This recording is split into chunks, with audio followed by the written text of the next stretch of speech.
So, good morning, students, once again, and we continue with the Merchant of Venice from where we had left off earlier. And I hope that all of you have your textbooks open because we are doing Act 3 and we were in Scene 3 and we'll try to do Scene 4 after this. So, we will continue from where Portia was asking Bassanio about the contents of the letter he had received from Antonio, and we are going to see how Bassanio explains his friendship with Antonio as a reply to Portia's query. So let's get ready with the textbook once again and let's begin.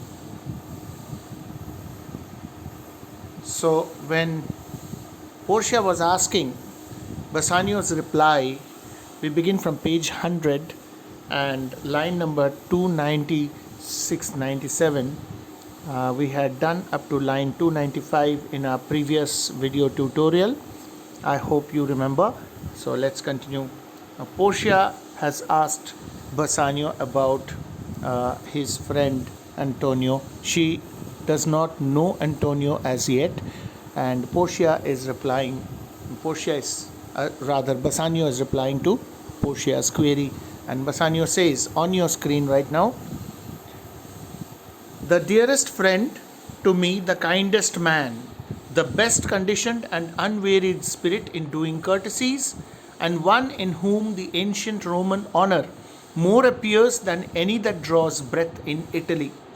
Meaning to say that he is my dearest friend and the most good-natured and the kindest possible man in entire Venice. In fact, Rome has never seen anyone better than him as a gentleman, and he is my best friend. He is the one who has an untiring spirit. You can see the explanations alongside. I'm zooming in so that you can see the explanations. He has an untiring spirit. Unwearied refers to untiring spirit in doing courtesies, meaning to say in doing acts of kindness to others. Why is he saying this? Because he has already done an act of kindness for Bassanio, not just once. This is the time when we see him coming to Belmont with Antonio's help, but earlier also, as we have learned from the text earlier, you have in fact done this in Act 1, when in the first scene of Act 1, Bassanio was giving the example of his childhood days before he wanted to borrow money again from Antonio. So he is now speaking in tune with that, and he's saying that he is the man who has an unwearied or untiring way of helping others. The one in whom the ancient Roman honor more appears than any that draws breath in Italy. So we know that Venice and Belmont both are supposed to be in Italy. So he says that the ancient Roman honor, he refers to that ancient Roman honor, he says that loyalty to friends and loyalty to the nation or to the country, these two loyalties were the special qualities of Roman people of the past. So the great Roman Empire, if we refer to history, these two things were supposed to be the most important aspects of Roman honor, and that is something which can be found in Antonio according to Bassanio. So he is the best conditioned, he is the untiring spirit, he does lot of help, lot of courtesy, and in him we can see the ancient Roman honor, the quality of that ancient Roman honor more than any other man who breathes, who is alive, or who draws breath in entire country of Italy. So this is how Bassanio is describing Antonio. So then Portia is asking him, what sum owes he the Jew? So how much money exactly does he owe to the Jew, Jewish Shylock? How much does he owe him? And Bassanio now tells her, for me 3,000 ducats. He owes 3,000 ducats to the Jew, and that also because of me. For me. He borrowed this money actually to provide me with the funds so that I could come here That is what he means to say. So for me, 3,000 ducats. Now 3,000 ducats is a very small sum, very small amount for a rich woman like Portia.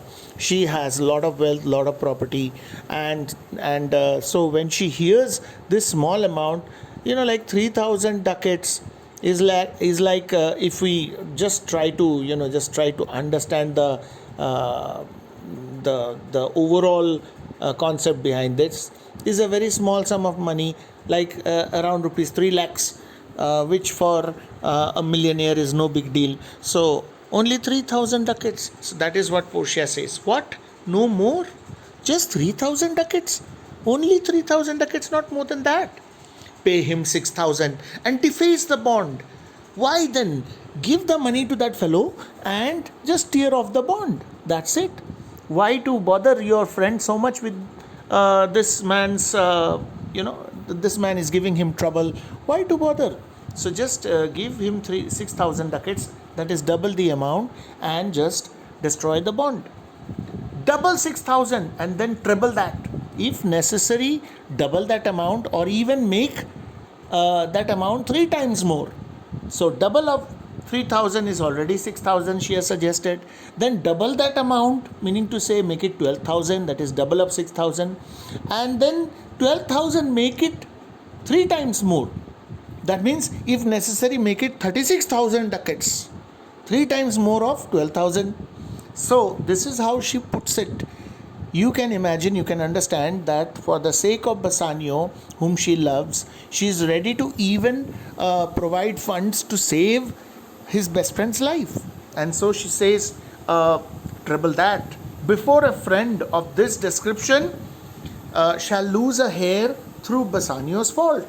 Before such a friend who has such a description, who is such a good friend, such a nice person, one who has that famous Roman honor in him, one who does courtesy and always helps his friends, before such a friend of my husband should even lose a single hair from his head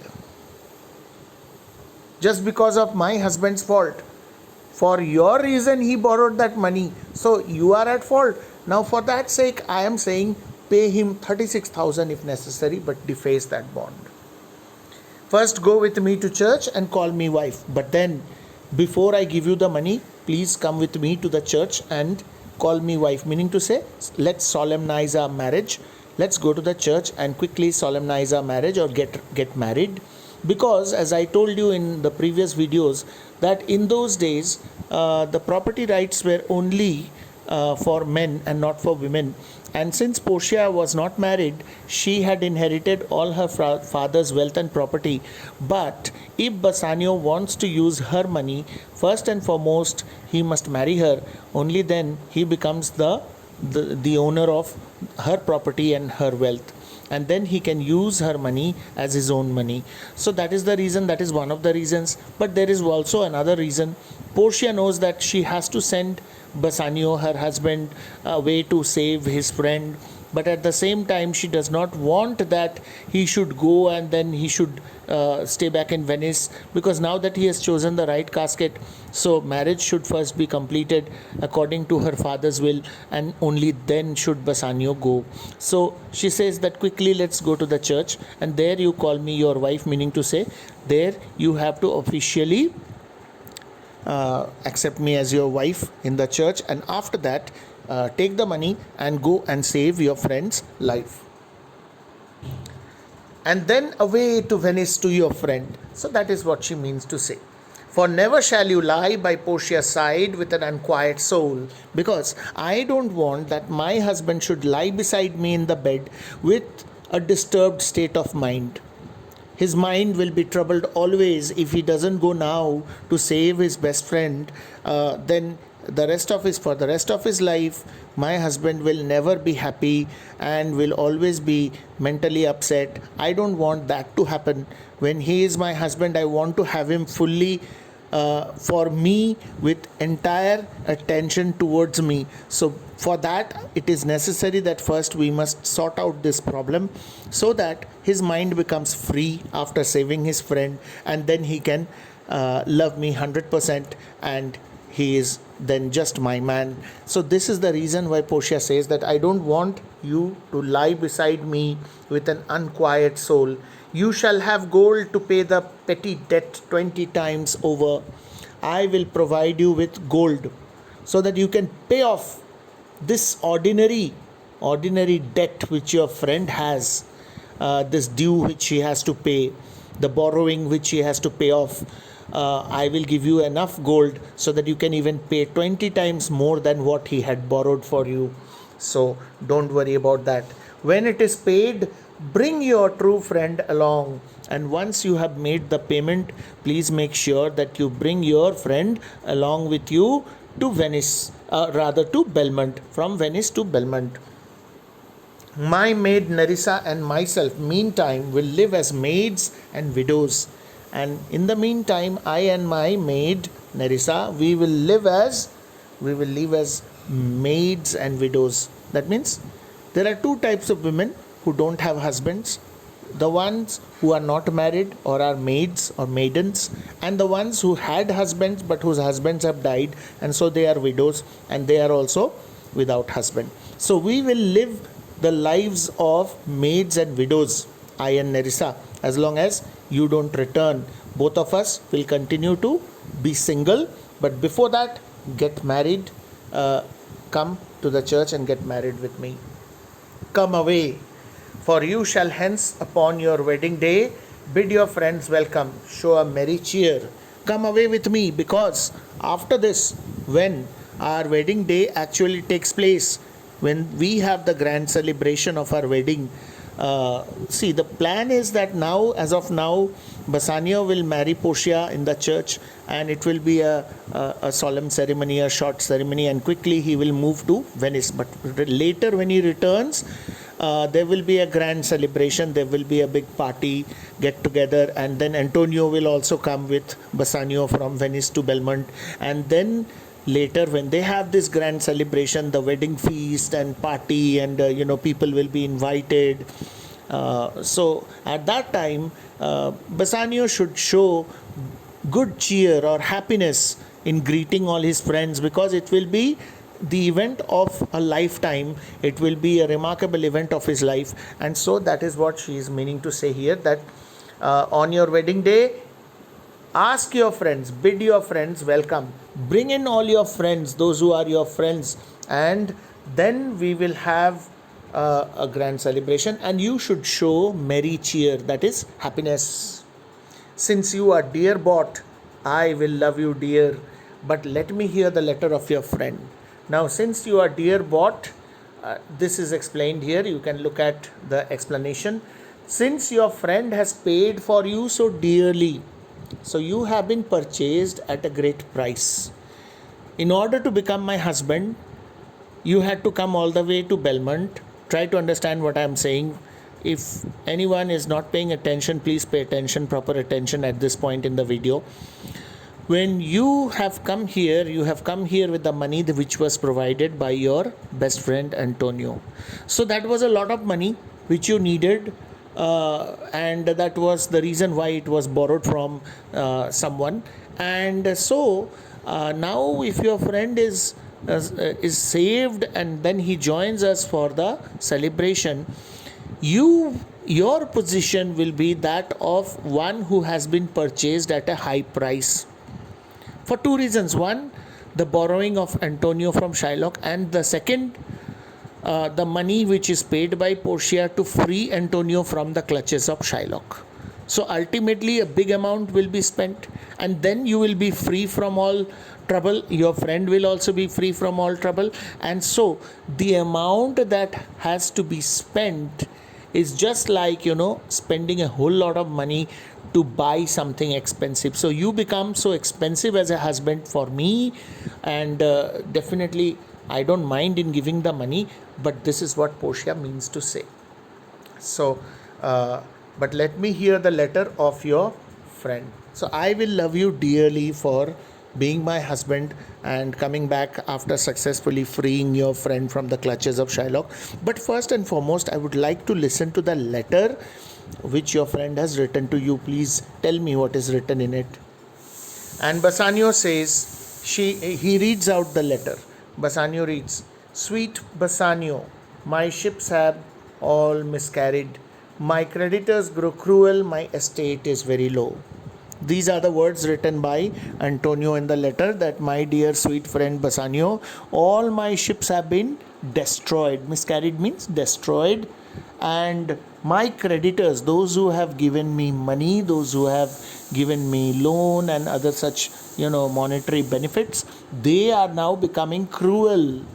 They are now becoming cruel. They are growing cruel because they are asking for their money. They are asking their money, asking for the refund of their money. Because see, when Antonio is a businessman and he is doing business of export and import, he has to load his ships with merchandise, with goods.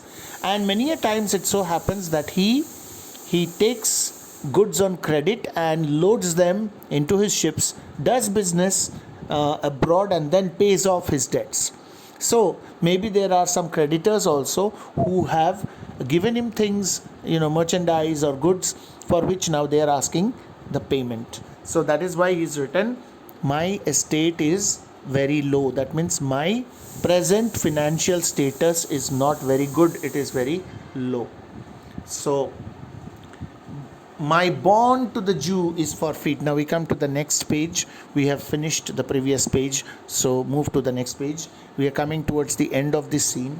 My bond to the Jew has been forfeited. The Jew here refers to Shylock, and that bond, the term or the period of repayment, the duration, the time mentioned in the bond is already over. And since in paying it, it is impossible I should live, and since in order to pay off that bond now in the form of a penalty, according to the terms and conditions of the bond, if I have to pay it off now, it will mean that I will not be alive. Why does Antonio say this? Because he has to pay a pound of his flesh, and that pound of flesh will be cut off by Shylock from his body. What will happen? Naturally, if from a human body a pound of flesh is cut off, the person will bleed to death. It's worse than even a stab wound. So he says that in paying this bond, I may not be alive after that. So I want to say this in my letter. This letter, the purpose of this letter is to inform you that all debts between you and me, Bassanio, are cleared. Don't consider yourself a debtor. Do not consider that you are owing me money. From that feeling, I release you, I let you free or set you free. So all debts are cleared between you and I. So henceforth, I may not be able to interact with you, meet you, or talk to you, or come face to face with you. So I am writing this letter to inform you that whatever borrowings you have done from me, all those are cleared from my side. You don't have to worry about paying them back. If I die, don't live your life thinking that you owe me money and you could not pay me back. So all that is cleared between you and I. If I might but see you at my death. But then the only last wish that I have is that if I could possibly meet you before I die. Notwithstanding, use your pleasure. If your love do not persuade you to come, let not my letter. Now this last sentence is very meaningful. Here Antonio says that use your pleasure. Notwithstanding, meaning to say that at the same time, what I would like to say is that take time, take your own pleasure in coming to visit me. If your love does not allow you to come to see me, then do not force yourself to come just because of this letter. Now this love, the word love has two implications. Now let us see if we have anything here. Use your pleasure, do as you please, do not persuade you, does not impel you, let letter. Pay no attention to my letter. Okay, so it's not explained in the explanations, but let me tell you the implication of the word love is that one love is Bassanio's love towards Antonio as a friend, and the other love is Bassanio's love, which is who is no other than Portia. So If your love does not allow you to come to meet me before I die, will mean that if your wife does not allow you to come to meet me before I die. That is a second meaning. And the first meaning is, if out of love you don't feel like, because you love me as a friend, if you really love me as a friend, if it is not your love which makes you come to see me at the time of my death, then don't come just because I wrote this letter to you. So this is written in the letter, and it's a very emotional, it's a very sentimental letter here written by Antonio. Now Portia, who hears this, for her the word love implies she herself. She knows that Bassanio's love is obviously she herself, and so and also at the same time we must not forget that Portia is a virtuous girl, and she knows the need of the situation. She is not at all selfish. In fact, as Bassanio had described her earlier, she is full of good qualities. She is soft, gentle, tender, and very polite and decent as a person. So she says, "O love, dispatch all business and be gone. Oh my dear love," love here stands for Bassanio, "leave all other work and just go.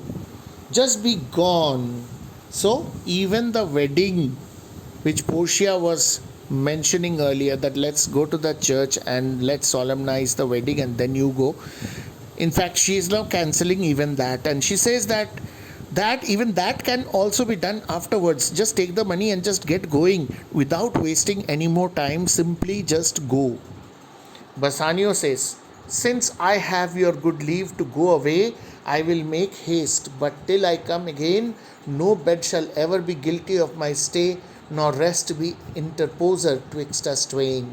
Since I have already received your permission, your good permission to go, I will not waste any more time, but I will immediately begin my journey back to Venice.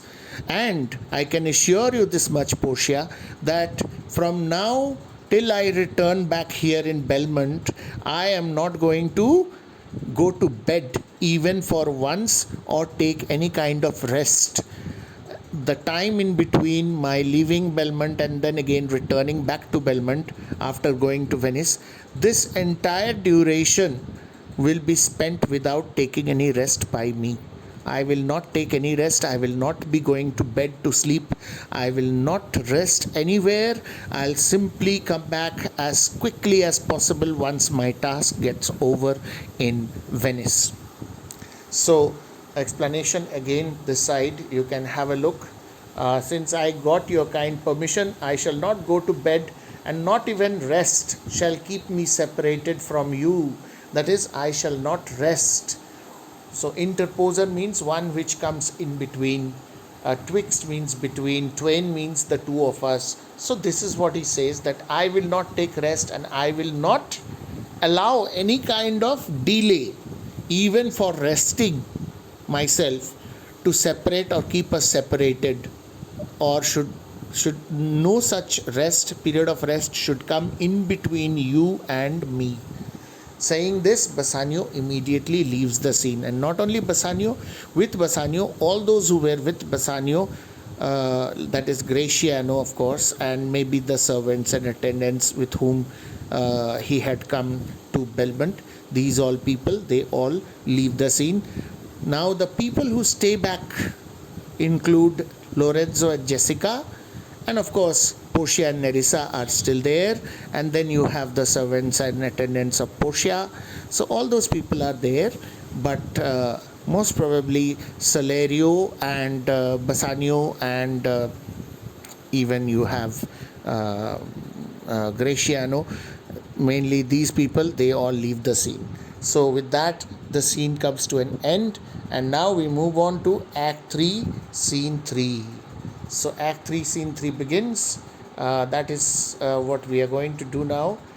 This is the brief introduction of the scene. On top of the scene, in your textbook, if you have a look in your textbook, you can find it. I have just clicked the pages of your textbook, and I am explaining from the textbook itself so that it is easier for you to follow rather than choosing the text from some other source. So notice here what happens in Act 3, Scene 3. the brief scene. This is a brief scene where Antonio is in custody. Antonio has already been arrested because Shylock has complained, and the last date for the repayment of the bond has got over. You remember that the bond was signed by Antonio, 3,000 ducats were borrowed, and the period of time mentioned in the bond was for 3 months. Now those 3 months have already got over, and so officially now Antonio is the defaulter, and Shylock has complained to the Duke of Venice and has got him arrested. So Antonio is in custody. He is with the jailer, and the jailer is taking him to the jail. So this brief scene serves to make more vivid means clear, the audience's impression of Antonio's predicament, Antonio's trouble or problem. Predicament means trouble or problem.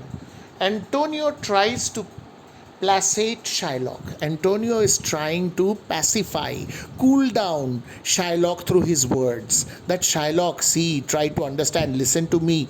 But Shylock is not ready to listen to any appeal made by Antonio. So that is happening in this scene. And Shylock, why is he trying to do this? So that Shylock should change his attitude. But Shylock is delighted at seeing his enemy helpless and insists that he wants nothing less than the bond. Shylock is very happy that he has finally got his enemy in his grasp. If you remember, before giving the loan in what you read in class 9, Shylock had been saying that if I catch him upon the hip, if I catch him in a tight situation, I am going to take the revenge of all those insults. He has been very insulting in his dealings with me. I will take revenge of all those insults.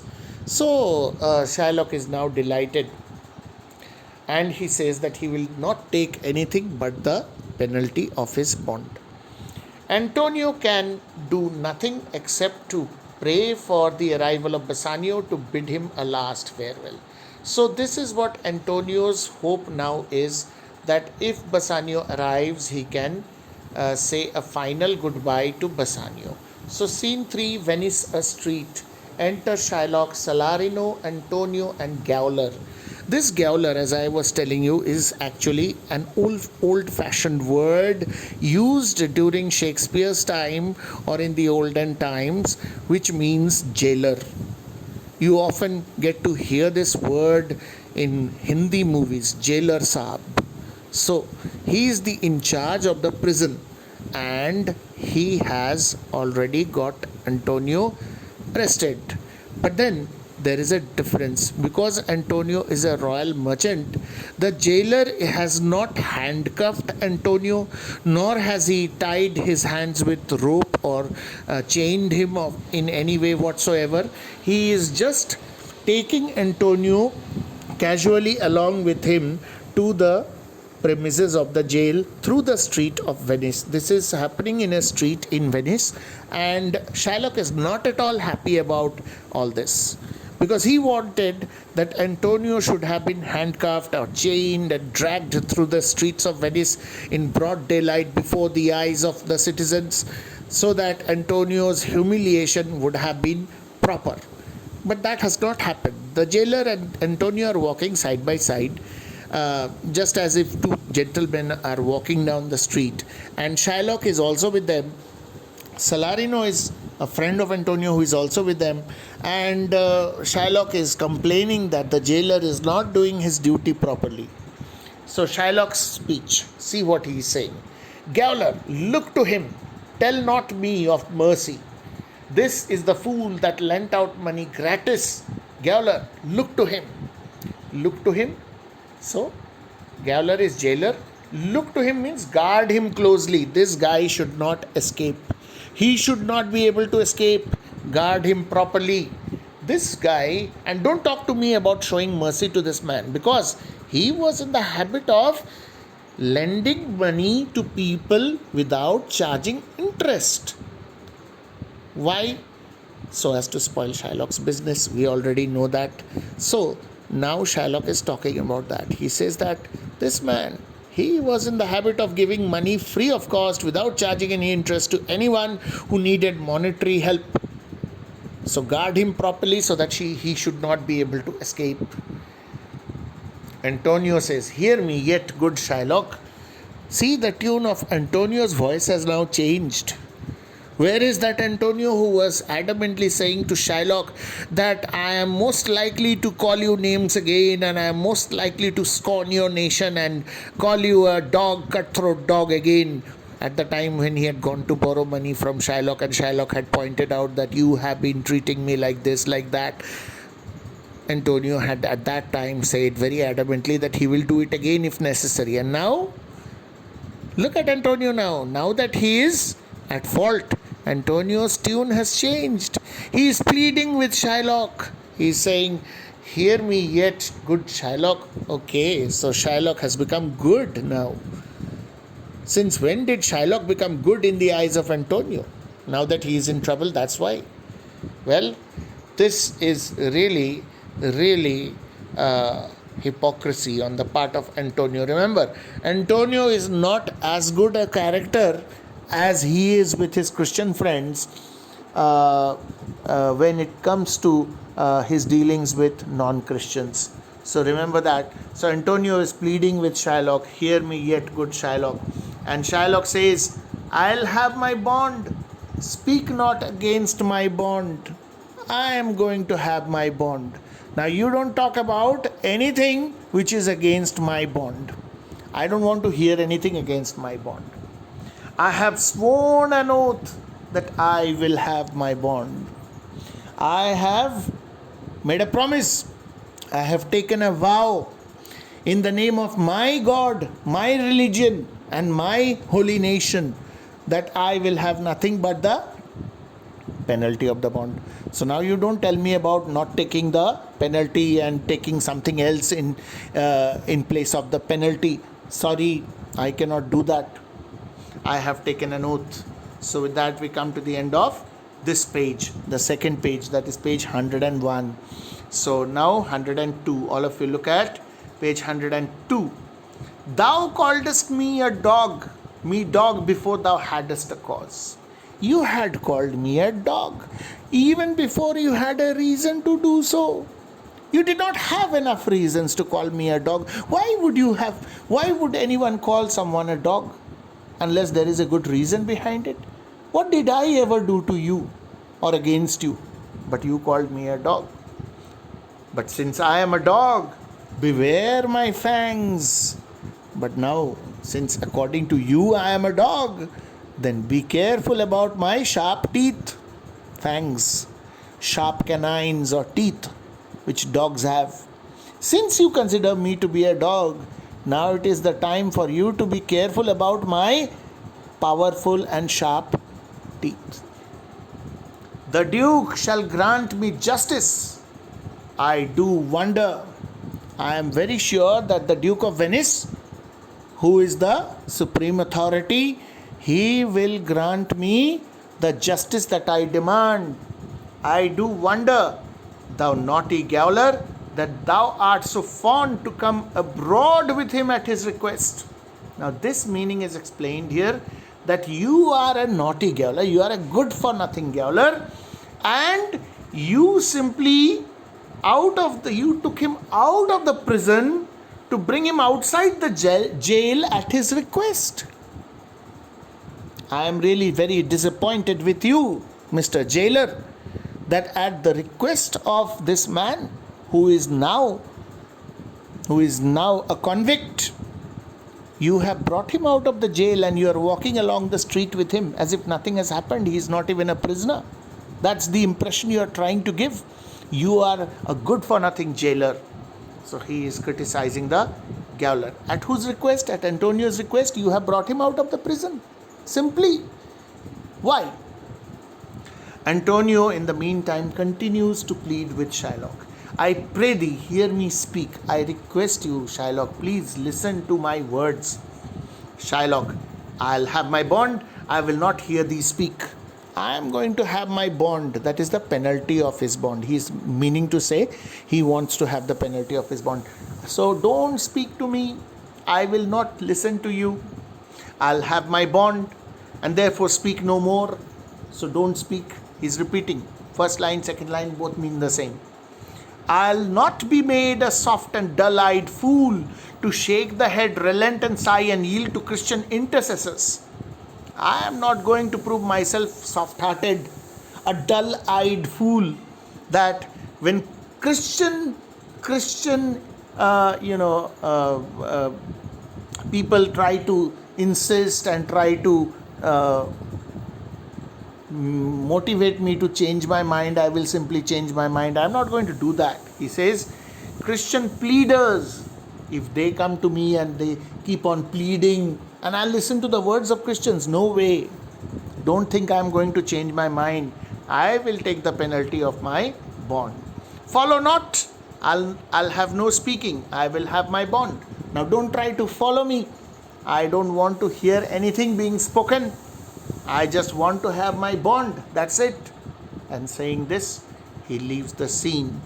Now, Salarino says to Antonio, so Shylock is gone. After this, Shylock has left the scene because Antonio is in custody. Jailer is taking him somewhere, maybe out of the prison and taking him to the Duke's place or something like that, or maybe just for a walk and then back to the jail. So special privileges are being provided to Antonio, just as it happens to big politicians and leaders all over the world. They make use of their political powers to influence the jailers, the police. The same thing is happening here because Antonio is a renowned personality. He is a royal merchant. So imprisoning him, treating him like any other common prisoner is next to impossible. And even the jailer knows, and jailer is also therefore treating him with special privileges and special facilities which Shylock did not like. And now Shylock has gone. So Salarino, who is a friend of Antonio and who is with him at the moment because Bassanio and Gratiano has still not reached Venice, is saying, it is the most impenetrable cur. It is the most impenetrable, something which cannot be penetrated. This dog, meaning Shylock, cur means dog. You have come across this word before. His heart is so hard that nothing can penetrate or go inside it, that ever kept with men. Now this guy, though he is a dog, he is living among us, the human beings or men. So it's the most impenetrable cur. Salarino is also very angry. Antonio says, let him alone, I'll follow him no more with bootless prayers. Leave him. Doesn't matter. I am not going to plead with him with prayers of mine, requests of mine, because those are useless. Bootless means something which is of no use. He seeks my life. His reason well I know. He is actually after my life. So I understand the reason behind his anger and what he exactly wants. He wants to take my life. I oft delivered from his forfeitures many that have at times made moan to me. Therefore he hates me. Many a times I have saved people who have come to me because they could not pay off Shylock's debt, and so I helped them. And so now this guy hates me for that. That's why Shylock was saying that this man was in the habit of giving money without charging interest. So many times Antonio helped other Christians who borrowed money from Shylock and could not pay off, and Shylock started troubling them. So they would come to Antonio and made moan to him, meaning to say they would come to Antonio and they would request Antonio, plead with him, Antonio, please save us, Shylock is after us. So then Antonio would give the money and these people would then pay off their debts to Shylock. So many a times in this way, Antonio had spoiled Shylock's business by helping his debtors. And that's the reason why he hates me, says Antonio. Salarino says, I am sure the Duke will never grant this forfeiture to hold. I am very sure that the Duke of Venice will never allow this penalty to be taken. this forfeiture of the bond for which you have to pay the penalty. I'm sure the Duke is not going to allow this to happen. In his dukedom, he's not going to allow a Jew to cut off a pound of flesh from the body of a Christian. I'm sure the Duke will not allow that. So Antonio says, the Duke cannot deny the course of law. No, my dear friend, you don't know. The Duke cannot deny what the law says, because even the Duke has to follow the law. Otherwise, what will happen? People will lose their confidence and their dependence on the law of the country. So the Duke cannot deny the law. So we come to the end of the third page, and here we stop for the day. So I have explained line by line, and we are now into Act 3, Scene 3, and I hope I have been able to make you understand. If you have any doubt with regard to any line which I have explained so far, you may just go through my explanation, and you may just once again play the video and pause it where it is necessary, and you can understand the meaning of the lines which I have explained. So we stop at this particular point of time, and you are once again reminded that the question answers from the workbook have to be completed. The pages that we finish, the extracts from those pages as given in the workbook must be completed from time to time by all of you. Remember, we are passing through a phase where regular classes are not possible as of now. So you must make good use of this time to complete your work, so that, because after reopening we won't have much time in hand, and the board exams will soon be coming towards you. So your work must be completed and kept ready. So thank you very much. Have a nice day.